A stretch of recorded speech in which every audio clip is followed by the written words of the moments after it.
आपने कहा एनडीए में चेहरे नहीं है, सब थके हुए हैं, नया चेहरा एक चिराग पासवान जी को पेश करने की कोशिश की जा रही है, वो खुद को पेश कर रहे कह लीजिए। तो दो बातें, एक तो हमसे जब बातचीत की तो आपके बारे में जब हमने सवाल पूछा था तो उन्होंने कहा था कि मेरे भाई है, लालू जी मेरे माता पिता की तरह है, राबड़ी जी, लेकिन राजनीतिक रूप से मैं उनसे सहमत नहीं हूँ। पर वो जो बिहार में इस बार आ रहे हैं मुख्यमंत्री बनने के लिए, वो खुद तो नहीं कह रहे लेकिन उनकी पार्टी कह रही है।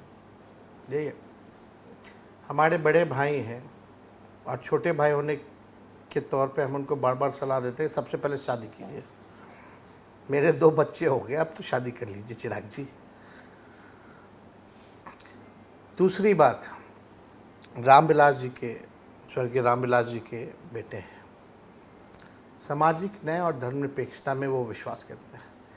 उन्हीं रामविलास जी के पुत्र हैं जिन्होंने गोधरा जब हुआ था तो इस्तीफा दिया था, फिर पाकिस्तान भी गए थे। वही रामविलास पासवान जी जो आरक्षण का समर्थन करते थे, ये चिराग पासवान जी कहते हैं क्रीमी दलितों को आरक्षण छोड़ देना चाहिए। इनकी क्या विचारधारा है, तो लगता तो है कि बस व्यक्तिगत हित सर्वोप्रिय है। He doesn't have any ideology. अगर आइडियोलॉजिकली आप हैं तो गंभीर से गंभीर सवाल पर आप चुप क्यों रहते हैं आरक्षण जैसे मसलों को लेकर? पर जो लेटरल एंट्री पर तो उन्होंने विरोध किया था आरक्षण का। सबसे पहले मुद्दा हमने उठाया था, सबसे पहले ट्वीट करके विरोध किया, आप देखिएगा। लेकिन ये तो वही चिराग पासवान जी बोलते थे क्रीमी लेयर वालों को आरक्षण छोड़ देना। खुद कहाँ से आप लड़ते हैं? खुद रिजर्व सीट से लड़ते हैं। हमने बात 65% आरक्षण बढ़ाया, जाति आधारित गणना बिहार में करा के हमने मांग की शेड्यूल 9 में डालो। चिराग पासवान जी खामोश क्यों है? इस पर एक शब्द क्यों नहीं बोलते? बीजेपी लगातार हिंदू मुसलमान की बातें करती है, आप कहने के लिए कुछ, कथनी और करनी में आपका अंतर है। वो कहते हैं ना कि ये सब मंदिर कहते हैं, मस्जिद लेकिन कमा तो उल्टा बीजेपी का करते हैं। वक्फ बोर्ड को भी लेकर के उधर ही वोटिंग की, वही साथ दी।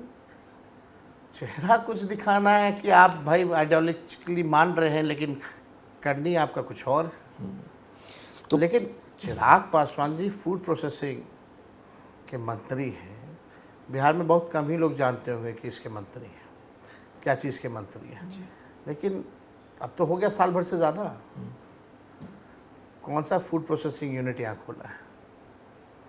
नहीं, उनकी चर्चा इस बार इसलिए भी हो रही है कि पिछली बार वो अलग लड़े थे तो 6-7% वोट ले गए थे, और इस बार चूंकि वो एनडीए की तरफ चल रहे हैं तो ये माना जा रहा है कि एक उसका फ़ायदा मिलेगा एनडीए को। अब लोग को ड्राइंग रूम में बैठ के कैलकुलेशन करना है तो करें।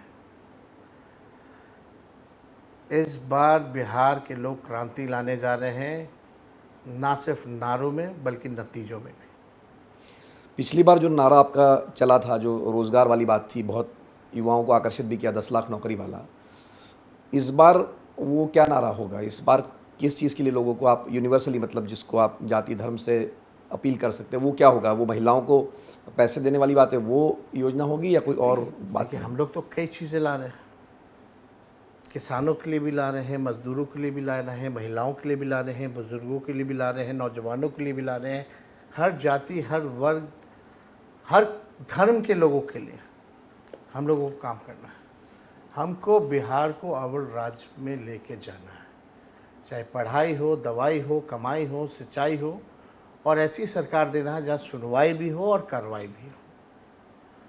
भ्रष्टाचार से हमको मुक्ति, बिहार को मुक्ति चाहिए।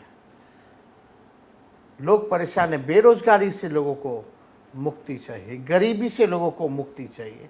इन सब चीज़ के लिए हम लोग काम करेंगे। नहीं, लेकिन महिलाओं के लिए कहा जा रहा है कि पैसा ही नहीं, बजट ही नहीं, जितना आप आवंटन की बात कर रहे हैं कि 2,500 रुपया 3,000 रुपया हम देंगे, लेकिन उतना पैसा ही बिहार के बजट में नहीं है। वही वाली बात है 2020 वाली, कहाँ से लगेगा, कहाँ से लगेगा?